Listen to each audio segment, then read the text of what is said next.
Commémorée le 8 mai de chaque année, la Croix-Rouge malienne célèbre avec ferveur la journée mondiale de la Croix-Rouge et du Croissant Rouge. Cette année, la célébration est placée sous le thème du côté de l'humanité. Il évoque l'un des principes fondateurs de l'utilisation qui rend les autres possibles. Suivons ce reportage de Mamalé et de Cheikh Sadibou Gundo. À l'occasion de la commémoration de la 6e décennie de la Croix-Rouge, la présidente nationale de la Croix-Rouge malienne, Mme Traoré Assitan Koulibaly, souligne que c'est une journée de promesses qui marque l'engagement constant pour réduire les souffrances humaines et renforcer l'humanité. En cette année où la Croix-Rouge malienne commémore 60 ans d'humanité, nous saluons ces fondations silencieuses que constituent les volontaires. Sans vous, notre emblème ne serait qu'un simple symbole. Grâce à vous, il devient un engagement vivant. La vraie grandeur, c'est d'agir quand personne ne regarde. À tous nos volontaires qui œuvrent dans l'ombre pour raviver la lumière, merci. Cette journée, c'est aussi une promesse, mesdames et messieurs. La promesse que, malgré les crises, nous resterons du côté de l'humanité, inlassablement et fidèles à nos principes fondamentaux. À travers les 60 ans de notre société, nous allons célébrer, mais aussi renforcer notre engagement pour des communautés plus résilientes. Cette commémoration sera une plateforme d'apprentissage, de reconnaissance et d'action collective. La Croix-Rouge n'est pas seulement une organisation, elle est une promesse.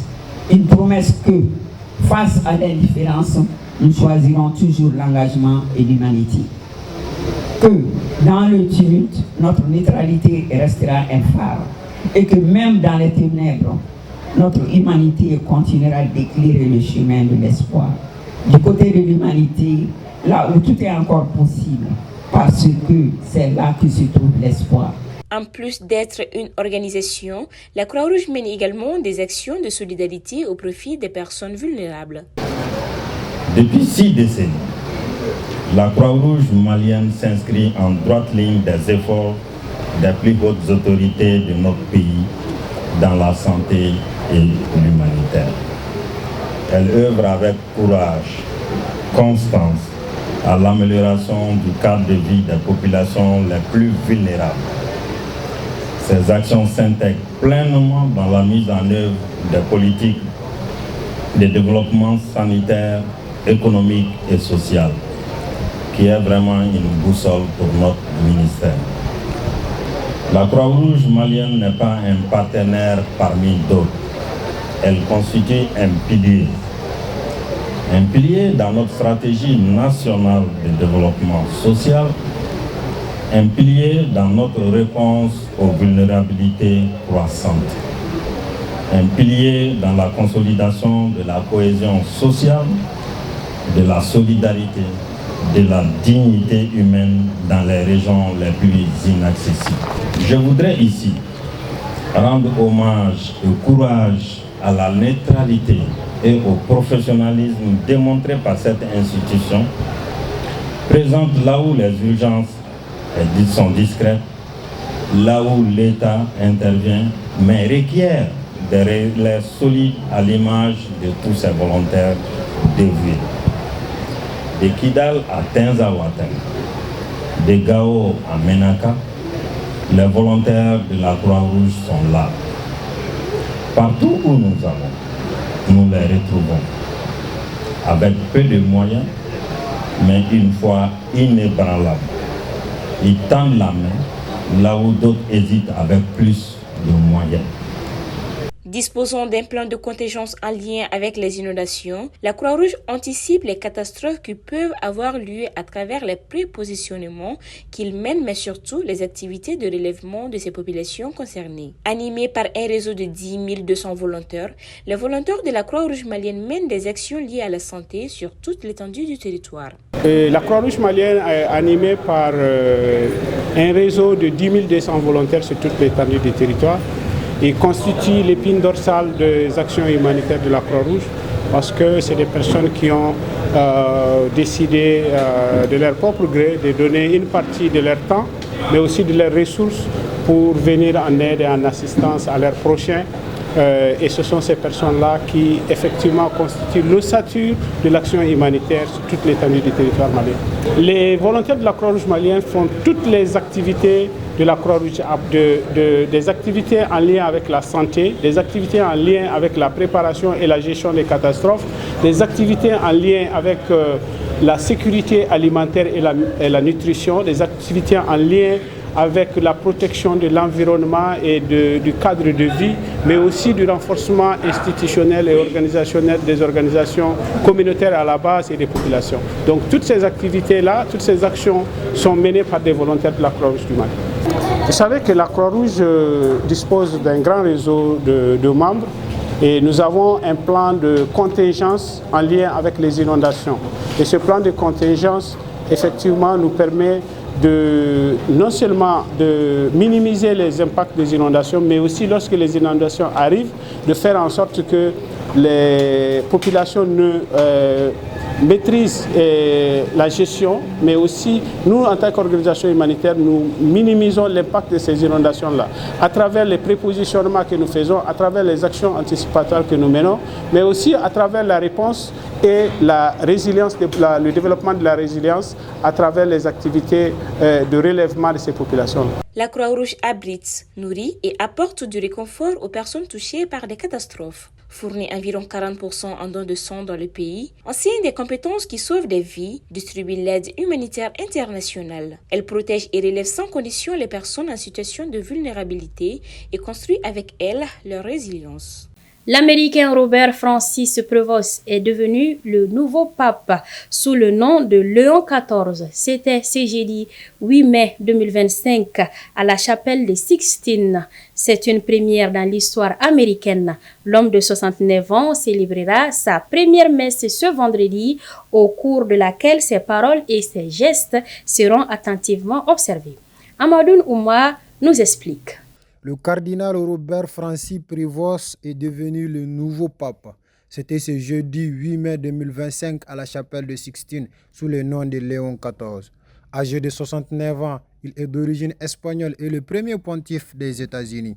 Le 267e de l'Église, il a passé la majeure partie de sa vie au Pérou. Le cardinal américain a été élu par le conclave comme représentant suprême de l'Église catholique et successeur de Saint-Pierre. La paix a été le mot répété à plusieurs reprises lors de son nouveau discours. Il a une vaste expérience en tant que missionnaire. Il est diplômé en mathématiques et philosophie. Il est un bon gestionnaire, responsable de l'ordre de Saint-Augustin et occupe actuellement le poste de préfet du dicaster pour l'évêque. Il possède une vaste formation universitaire, notamment une licence en sciences mathématiques de l'université de Villanova, une maîtrise en théologie de la Catholic Theological Union de Chicago, ainsi qu'une licence et un doctorat magna cum laude en droit canonique de l'université ponticale Saint-Thomas d'Aquin à Rome. Des milliers de personnes ont célébré la fumée blanche qui s'échappait de la cheminée, annonçant que les 133 cardinaux avaient élu le successeur de François au 4e tour.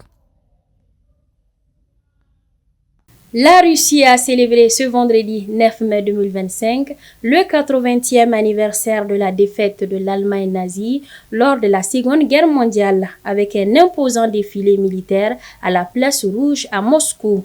L'événement a réuni plus de 11 500 soldats ainsi que des équipements militaires de pointe. Des dirigeants étrangers, dont le président chinois Xi Jinping et le président brésilien Luiz Inácio Lula da Silva étaient présents. Ibrahim Touré pour plus de détails. Le jour de la victoire, célébré chaque année le 9 mai, est la fête laïque la plus importante en Russie. Cette année, le président Vladimir Poutine a mis en avant le rôle décisif de l'Union soviétique dans la défaite du nazisme, tout en soulignant les sacrifices humains considérables avec 27 millions de morts pendant ce que la Russie appelle la Grande Guerre patriotique. Cependant, les festivités ont été marquées par des tensions. Des attaques des drones ukrainiennes ont visé Moscou et des perturbations ont affecté les aéroports de la capitale. Le président ukrainien Volodymyr Zelensky a dénoncé le défilé comme une tentative de propagande, tandis que les dirigeants européens ont appelé à la création d'un tribunal pour juger les crimes de guerre russes. En dépit de ces tensions, la Russie a utilisé cette commémoration pour affirmer sa puissance mondiale et renforcer ses alliances, notamment avec la Chine et le Brésil, dans un contexte de guerre prolongée en Ukraine. Des dirigeants étrangers, dont le président chinois et le président brésilien, étaient présents, soulignant les alliances stratégiques de la Russie malgré les tensions persistantes avec l'Occident. Ce vendredi 9 mai 2025, de nouvelles frappes aériennes israéliennes ont touché la bande de Gaza, causant plusieurs pertes humaines. Ces attaques s'inscrivent dans une intensification des opérations militaires israéliennes dans l'enclave palestinienne. La situation humanitaire à Gaza reste critique avec des infrastructures médicales débordées. Babintou Sogoba nous fait le point. Israël poursuit une logique de pression maximale sur les Hamas, avec pour objectif déclaré de neutraliser ses capacités militaires et de reprendre le contrôle de certains secteurs stratégiques. Pourtant, à mesure que les bombardements s'intensifient, c'est surtout la population civile qui en paye les prix. Les hôpitaux, déjà fragilisés par des mois de guerre et de blocus, ne peuvent plus faire face à l'afflux de blessés. Juliette Souma, la porte-parole de l'Office de secours et des travaux des Nations Unies pour les réfugiés de Palestine, dont le Proche-Orient, indique que peu de choses sont connues sur cette fondation. Mais une fondation humanitaire pour Gaza à but non lucratif est enregistrée depuis février en Suisse, établie en Genève. En outre, l'ambassadeur des États-Unis en Israël, Mike Huckabee, a confirmé vendredi une nouvelle façon d'envoyer de l'aide à Gaza, en toute sécurité et efficacement. D'après lui, Israël ne s'améliorera pas directement, l'armée s'occupera juste de la sécurité, pas de livrer ou de transporter la nourriture. Voilà, c'est ce qui met fin à ce journal que j'ai eu le plaisir de vous présenter. Merci de votre fidélité à l'Afia Télévision. Restez connectés car l'actualité continue sur la télé de la paix. Bonsoir.